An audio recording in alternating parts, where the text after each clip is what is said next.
투자 마인드 이야기 한번 해보겠습니다. 코스피 4천이 와도 내 계좌는 마이너스인 이유라는 주제를 가지고 이야기해보려고 하는데요. 요거는 이제 출판사 지원을 받아가지고 제작되는 광고 영상입니다. 여러분들 요즘에 뭐 코스피 불장을 쫙 찍었다가 뭐 살짝 조정을 좀 받았지만 그래도 연초 대비 얼마나 많이 올랐습니까? 거의 뭐 60% 이상 올랐잖아요. 지수가 60% 올랐다는 거는 웬만한 종목 잘 골랐으면 거의 뭐 2배 이상 벌었다고 봐도 과언이 아닐 정도로 정말 불장이 쭉 올라갔는데 안타깝게도 개인의 54%는 뭐 평균 931만 원 손실 중이다. 뭐 이런 기사들도 나옵니다. 물론 이제 과거에 샀던 게 물려가지고 그런 경우도 있겠지만 뭐 이렇게까지 지수가 올랐는데도 나는 왜 손해지? 라고 생각하면서 좀 되게 자책하는 분들도 있을 거예요. 특히 내가 주식 투자하고 있는 거를 배우자가 아는 경우에는 되게 요즘 곤란한 상황에 많이 빠집니다. 여보, 요즘에 주식이 그렇게 많이 올랐다면서 야, 코스피 4천 갔다며. 여보, 그러면 우리도 돈 좀 벌었겠다? 라고 만약에 배우자가 말을 할 때 막 식은땀이 막 등에서 막 나는 분들이 있을 겁니다. 막 이렇게 막 얼버무리는 분들이 있어요. 왜냐면은 뭐 반도체, 뭐 조선, 방산, 원전 뭐 이런 것들을 가지고 있던 분들은 돈을 많이 벌었는데 그런 거 안 가지고 있는 분들이 훨씬 더 많거든요.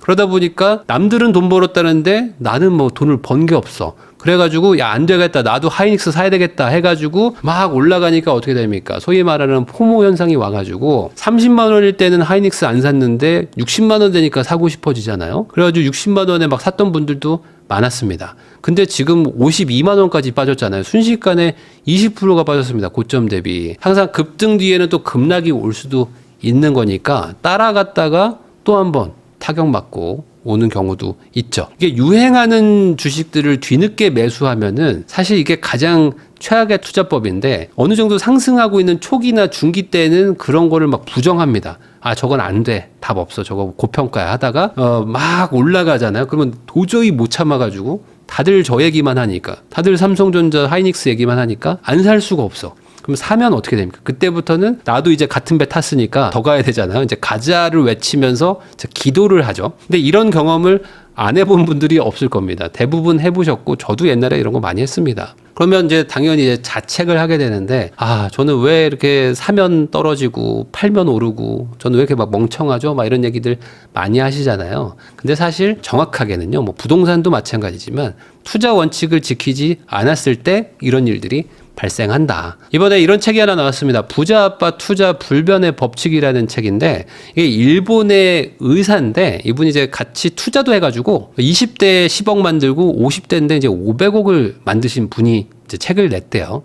책 나온 지가 얼마 안 됐습니다. 근데 이분이 이제 직장암의 말기에 이제 걸리셔가지고 내년에는 아마 못 살 것 같다. 라고 이제 의사 이제 통보를 받았대요. 본인도 의사니까 아, 이제 나는 내년에 죽는구나 라고 생각하고 이제 돈을 500억을 벌었지만 그래도 이제 두 딸이 있는데 결국에는 이 두 딸한테 내가 번 거를 어떻게 벌었는지 좀 남기고 가겠다라고 해서 이제 책을 썼대요. 그래서 이제 일본에서 뭐 인기를 많이 끌고 있다고 합니다. 죽기 전에 딸들에게 최소한 뭐 이건 알려주고 가야겠다. 그러니까 이런 것들에 대해서 우리도 한번 배워보면 좋겠죠. 이분이 이제 본업이 있는 상태에서 그러니까 의사니까 바쁠 거 아닙니까? 의사인데 어떻게 이렇게 투자로 이렇게 쭉 돈을 벌었을까? 그러면 우리도 이제 직장인이나 아니면 뭐 자영업이나 이런 거 하시면서 바쁘신 분들도 결국에 일하면서 부자 되는 게 목표인데 뭐 이런 것들을 나도 배워보면 좋잖아요. 자, 그러면 이분이 어떻게 했을까? 이분의 책을 제가 쭉 봤는데 크게 봤을 때 요 세 가지에 대한 얘기들이 있는 것 같아요. 그러니까 일하면서도 가능한 투자법이 도대체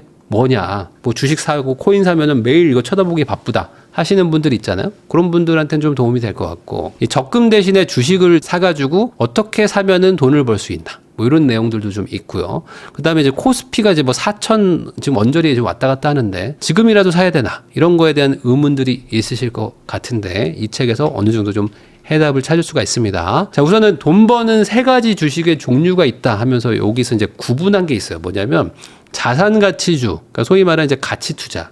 그다음에 수익 가치주라고 이제 돈을 잘 버는 회사. 그다음에 시클리컬 가치주라고 요 분이 이제 돈을 제일 많이 번 케이스라는데 사이클이 있는 산업에서 요 저점일 때 들어가서 쭉 올라갈 때 여기 먹고 나오는 요런 투자. 요 세 가지를 이분이 이제 얘기를 합니다. 그래서 첫 번째 이제 자산 가치주라는 거는 자산 대비 주가가 저평가된 종목이에요. 근데 이게 난이도가 쉬워. 그리고 수익도 낮다고 합니다. 그러니까 가치 투자가 무조건 좋은 건 아니다. 왜냐하면 아니 뭐 PBR이니 뭐 이런 것들이 있잖아요. PER이니 뭐 이런 것들 해가지고 결국에 주가가 회사의 가치보다 많이 싼 거를 사서 계속 들고 간다는 거예요. 보유 자산에 비해서 주가가 저평가된 종목을 사는 투자법이고 주로 PBR이 낮아가지고 재무 상태도 나쁘지 않은데 아주 오래전에 싸게 사가지고 뭐 지금 토지나 유가증권 같은 것들이 이제 장부가가 너무 낮아서 실제로는 이게 훨씬 더 비싼 건데 저평가 당하고 있는 주식을 사서 오를 때까지 버티는 거. 그러니까 난이도가 쉬운 거죠. 이런 거 그냥 수치로 찾아가지고 오를 때까지 버티면 되니까. 근데 그게 수익률이 높지는 않더라. 저도 옛날에 이런 그 가치 투자 이런 것들을 되게 신봉하고 했었는데 생각보다 이게 그 수익률이 막 높지가 않아요. 너무 오래 걸려. 남들 막 올라갈 때 막 버티고 있는데 이게 잘 안 되는 경우들도 좀 있었거든요. 이게 무슨 투자가 있을까? 그래서 이분이 투자한 게 뭐냐면 일본의 뭐 프로인트 산업이라는 회사가 있었는데 뭐 폭락하던 시기에 사서 돈을 번 케이스라고 합니다. 그러니까 이 회사가 보면은 회사가 연간 100억엔 정도의 수익을 낼 수 있고 그 다음에 자산도 한 500억 정도는 있는데 시가총액이 200억밖에 안 되는. 그러니까 말 그대로 이제 헐값인 거잖아요. 헐값. 아니 자산이 500억인데 시가총액이 200억이면은 200억 주고 이 회사 사면은 500억을 가질 수 있는 거잖아요. 그러니까 너무 저평가가 됐다라고 확신하고 여기에 투자를 해가지고 짧은 기간에 2배로 뛰고 그걸로도 뭐 결혼식을 올릴 수 있었다라는 이제 예시가 나옵니다. 요런 게 이제 가치 투자. 자, 두 번째가 이제 수익 가치주 투자인데 이건 뭐냐면 수익 대비 주가가 저평가된 종목. 난이도도 보통, 수익도 보통이다. 그러니까 수익 창출 능력에 비해서 주가가 저평가된 종목을 사는 투자법. 그러니까 PER이 이제 대표적인 거겠죠. 내가 버는 순이익 대비 주가의 비율. 그래서 실적이 안정적으로 오르는 것이 특징이다. 자산 가치주보다 더 많은 주가 상승을 기대할 수 있다. 뭐 요즘에 말하는 하이닉스가 어찌 보면 이런 거죠. 수익이 계속 올라가니까 수익 대비 주가가 계속 저평가가 되는 거예요. 그러니까 계속 재평가되면서 가격이 올라가는 이런 특징을 보이는 거죠. 자, 이거는 이제 아이풀이라는 회사가 있었다고 합니다. 그래서 이 회사는 뭐 자금 조달을 위한 채권의 이율도 너무 높았고, 그래서 아이풀도 다른 회사에 마찬가지로 도산하는 게 아닌가, 파산하는 게 아닌가라고 생각했는데, 알고 봤더니 영업이익이 괜찮게 나오더라. 그래서 이 회사는 다른 회사들처럼 같이 망하는구나라고 했는데 나름 그 내부적으로 뭐 구조조정을 했든 뭐 효율성을 높여가지고 실적 방어를 잘한 거죠. 그래가지고 주식했다는 거예요. 아니나 다를까 2분기도 실적이 좋았다. 실적이 꾸준히 오르고 있으니까 지금 사야겠다. 언제까지? 실적이 계속 올라가는 동안은 보유한다. 그래서 쭉 들고 가서 큰 돈을 벌었다. 가족은 물론 친척한테까지 지금 이걸 사야 돼 해가지고 다들 돈을 많이 벌었는데 반년 만에 7배나 올랐다. 그러니까 이제 실적 대비 너무 고평가된 것 같아가지고 팔았다. 뭐 이런 내용들이 지금 나옵니다. 자, 그 다음에 이제 시클리컬 가치주라는 투자를 이분은 좀 권장을 하더라고요. 난이도도 어렵지만 수익이 제일 높아서 그런 건데 뭐냐면 바로 이겁니다. 경기 순환 주기가 있는 그런 업종에서 극도로 저평가된 종목을 사가지고 보유하는 겁니다. 자, 경기 순환 업계라는 건 뭐냐면은 뭐 철강, 뭐 광업, 뭐 석유, 원자재, 뭐 조선, 화학 뭐 이런 거죠. 지금 요즘 화학 뭐 엄청 박살나 있잖아요. 그러니까 이런 것들은 순환을 하는데 경기에 따라서 오르락 내리락 실적이 바뀌는데 실적이 엄청 안 좋을 때는 주가가 바닥을 찍는 경향을 보이고 반대로 실적이 좋을 때는 주가가 막 급등한단 말이에요. 그러니까 정말 눌려 있을 때 사가지고 버티면은 호황이 왔을 때 주가가 엄청 상승해서 파는 이걸 하면은 소위 말하는 텐베거도 나오고 하는 거죠. 자, 그래서 이거를 뭘로 했냐? 호주의 금광산을 가지고 이분이 투자를 했대요. 옛날에 보면은 금값이 너무 싸가지고 채굴 비용보다도 안 나온다 할 때가 있었다고 합니다. 금을 캐는데 $500가 드는데 금값이 $300밖에 안 하니까 아니 채굴 비용보다도 금값이 싸? 그럼 이거는 금이 너무 싼 거 아니야? 라고 생각을 한 거죠. 자, 그 말은 반대로 채굴 비용이 너무 비싸니까 금 광산 채굴 회사들은 주가가 박살이 나 있었겠죠. 근데 이 금이라는 것도 결국에 한 번은 사이클이 오잖아요. 한 번 사이클 오면 또 쭉 올라가는 특성을 보이니까 금이라는 게 앞으로 없어지겠느냐? 그럴 일은 없다. 그리고 금 가격이 계속 눌려 있겠느냐? 그럴 일은 없다. 그러면은 이렇게 눌려 있을 때 한번 금 관련된 광산주를 사가지고 가지고 있다가 금 가격이 쭉 치솟기 시작하면은 이 주가는 엄청나게 오르지 않겠냐? 라는 거에 베팅한다는 거죠. 이분이 HD 한국조선해양 뭐 이런 것도 투자를 했다고 합니다. 그래서 이제 일본에서 조선소를 투자해가지고 거기서 돈을 벌고 일본보다 1년 뒤에 한국 조선업도 호황이 오기 때문에 그러면은 이때 또 옮겨가야 되겠다 해서 한국 투자로도 해서 지금 최종적으로 500억을 달성을 했다고 하는데 결국에는 이분이 이 시클리컬, 그러니까 이 사이클, 경기 사이클을 타는 거에서 답을 찾아서 거기서 투자를 해서 뭐 10배, 20배 이렇게 만들었던 것들을 이제 이 책에 녹여낸 겁니다. 자, 저자의 투자의 공통점은 뭐냐면 이런 거예요. 남들이 이대로 계속 적자가 나면은 도산한다라면서 아주 싸늘한 시선을 보낼 때 아니다. 이 회사는 언제인가는 흑자로 전환한다라는 거를 찾아내서 거기다가 베팅을 한다. 뭐 일본에도 이런 말이 있대요. 남들이 가지 않는 길로 가면은 꽃의 산이 있다. 그러니까 결국에 이제 남들과 반대로 투자하라는 얘기인 거겠죠. 자, 그러다 보니까 이분이 뭐 여러 가지 얘기를 책에 써놨는데 이런 얘기도 있어요. 그러니까 꿈에 베팅하지 말라는 내용도 있거든요. 그러니까 무슨 소리냐? 아니, 보통 이 주식 투자를 가지고 큰 돈을 번 분들은 막 성장주에다가 투자해가지고 막 10배, 20배, 100배 번다. 엔비디아 같은 거에 투자해서 번다. 이렇게 생각하는데 그런 거 아니어도 이렇게 일반 어떤 의사가 막 500억 자산가가 될 수도 있다는 거예요. 그래서 이분은 꿈에 베팅하지 말라는 얘기를 하는데 자, 뭐냐면 성장주라는 거는 기본적으로 PER이 엄청 높습니다. 수익 대비 주가가 엄청 비싸요. 막 50배, 100배, 200배 하는 것들도 있잖아요. 소위 말하는 이제 혁신 기업들. 세상을 바꿀 거라고 말하는 기업들 있잖아요. 이런 것들을 기본적으로 투자자들은 좋아한다. 근데 이 성장주와 수익 가치주는 좀 다른 거죠. 수익에 기반이 돼서 적정한 주가인 걸 사는 거는 괜찮은데 수익 대비 주가가 너무 비싼 거를 앞으로 세상을 바꿀 거라는 그 꿈에 베팅해가지고 투자하시는 분들도 있단 말이에요. 굳이 그런 거를 안 해도 충분히 부자가 된다는 얘기입니다. 그래서 이게 주식의 4가지 종류라고 해서 이분이 뭐 정리를 해놨는데 이 성장주 투자라는 거. 그러니까 높은 PBR, 높은 PER인데 성장은 또 빨리 해.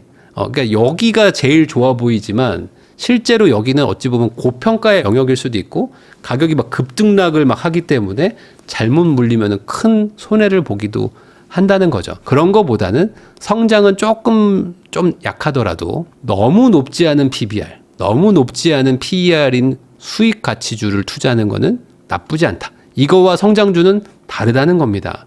여기서도 돈을 벌 수 있지만 여기로 갔다가 큰 코 당할 수도 있다는 거죠. 이 성장주라는 이름의 상당수는 달성하기 어려운 꿈의 프리미엄이 붙어 있다. 이런 얘기를 이제 이 책에 나오는데 꿈을 부정하는 게 아니다. 꿈의 가격이 얼마나 비싼지를 따져보라는 얘기입니다. 이 회사가 세상을 바꿀 거야. 그걸 의심하지 않는다는 거야. 그렇지만 그걸 바꾼다고 해서 이 가격이 과연 이게 정말 납득이 가능하냐? 이거는 한번 따져는 봐야 된다는 얘기인 거죠. 그런 거 말고도 투자할 거는 많다. 대개의 상장 기업은 중기 경영 계획을 발표한다. 이 계획에서는 3년에서 5년 후의 실적 전망을 하는데 성장주 투자는 이것들을 보고 기대하는 투자를 하는 경우가 많다. 하지만 통계적으로 봤을 때는 중기 경영 계획의 80%에서 90% 정도는 달성되지 않는다. 그러니까 성장주의 그 꿈을 보고 투자를 했는데 그 계획이 8, 90%의 확률로 성공하지 못한다면 그 실망감은 엄청날 것이고 그게 주가를 폭락시키는 영향을 주기도 한다는 거예요. 그래서 80%에서 90%의 확률로 그 계획이 하향 조정되기 때문에 그때 주가는 엄청난 속도로 떨어지고 반값이라도 건지면 그나마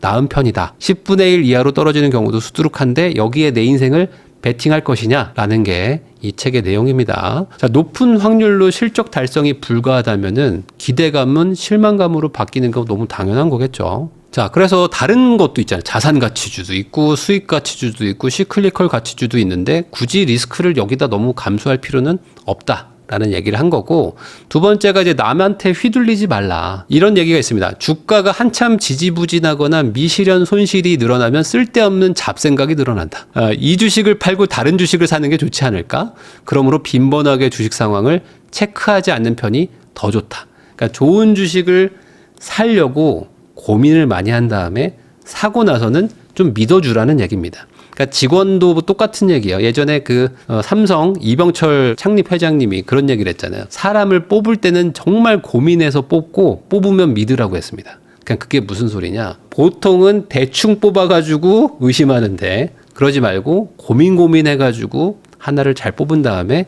믿어줘야지만 이게 또 믿음에 보답을 한다는 거죠. 타인의 정보를 너무 맹신하는 사람은 한 주당 1,000원에 산 주식이 1,500원이 되면 바로 추가로 매수한다. 반대로 1,200원까지 떨어지면 바로 판다.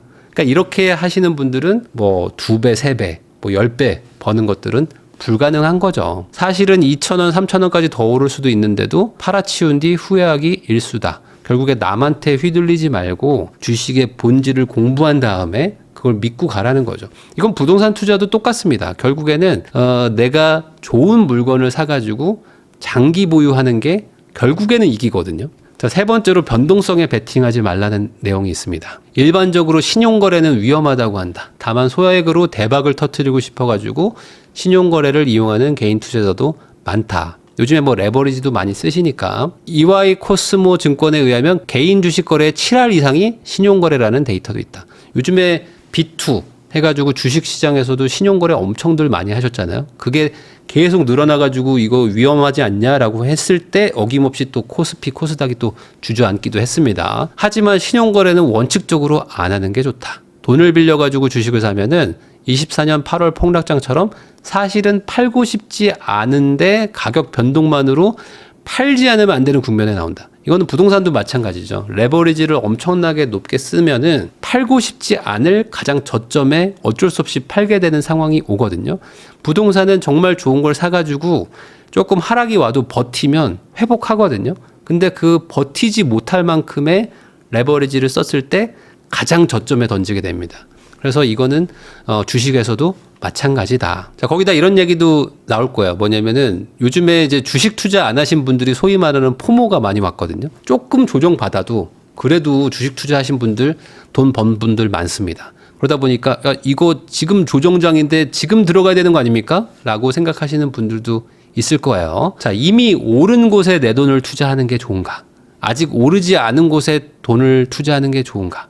이거에 대해서는 사실 명확한 답이 있습니다. 그러니까 모두 몰려가는 곳이 아니라 앞으로 사람들이 몰려올 곳을 선점하면 되는 거잖아요. 투자라는 건 이런 거거든요. 이 피터 린치가 이런 얘기를 하셨습니다. 설명하는데 90초 이상 시간이 걸린다면은 그것은 그 종목에 대해서 이해하지 못한다는 것이다. 그러니까 90초 안에 이 회사가 왜 앞으로 좋아지고 주가가 올라가는지 설명하시오. 이거를 설명 못하는 분들이 태반이다. 남들이 좋다고 했어요. 뭐 그냥 실적이 좋대요. 이런 얘기 하시는 경우가 대부분이죠. 자, 남들이 보지 않을 때 저평가된 자산을 사가지고 남들이 몰려올 때까지 보유하다가 파는 게 부동산, 코인, 주식 뭐든지 다 동일한 그런 투자 전략의 기본입니다. 자, 그러면은 결국에 핵심은 이거겠죠. 그렇게 쌀 때 남들이 다들 망한다고 할 때 살 수 있느냐가 핵심이겠죠. 남들이 안 된다고 할 때 살 수 있느냐. 요즘에 비트코인 엄청 빠졌잖아요. 비트코인 이렇게 빠졌는데 야 비트코인 야 1억 초반만 오면 나 무조건 전재산 투자해 라고 말했던 분들 지금 하나도 못 삽니다. 지금 못 사. 무서워서. 더 빠질 것 같아. 1억 깨진다던데요. 이번에 시즌 끝났다던데요. 뭐 이런 얘기 계속 나오고 있죠. 그러면 그때 과연 살 수 있는가. 그리고 두 번째, 그때까지 버틸 수 있느냐도 문제죠. 그러니까 샀는데 더 빠질 수도 있어. 더 빠지는데 버텨. 근데 그거 확신이 강력하지 않으면 못합니다. 주변에서 너 그러지 말으려고 내가 했지. 너 내 그럴 줄 알았다. 너 망할 줄 알았다. 너 같은 애는 망해야 된다. 뭐 이런 얘기들을 계속 듣는데 내가 거기서 버티면서 계속 수량을 매집한다고? 이거 쉬운 얘기가 아닙니다. 뭐 아까 말한 그 시클리컬 투자? 지금 뭐 상황 안 좋다는 화학주 살 수 있습니까? 지금 롯데케미칼 살 수 있어? 이거 쉽지 않거든요. 무섭거든요. 뭐 2차 전지 살 수 있어? 무섭거든요. 막 그런데도 불구하고 내가 그 종목에 대해서 확실한 분석을 하고 이 업황이 어떻게 될지를 공부한 다음에 사면 사는 거죠. 그 다음에 빠지면 더 사는 거고. 그렇게 해가지고 버틴다. 언제까지? 다시 좋아질 때까지. 이게 안 되기 때문에 시장이 좋아도 우리가 돈을 못 버는 이유가 아닌가 싶습니다. 그래서 이 책에는 뭐 이런 내용 말고도 다른 내용들도 있으니까요. 한번 관심 있는 분들은 보시면 좋을 것 같아요. 저도 개인적으로 읽어봤는데 책이 되게 쉬워가지고 뭐 초보자이신 분들도 읽기 좋을 것 같고 뭐 어느 정도 투자를 하셨는데 생각보다 성과가 안 나오는 분들도 한번 관심 있게 보시면 좋을 것 같습니다.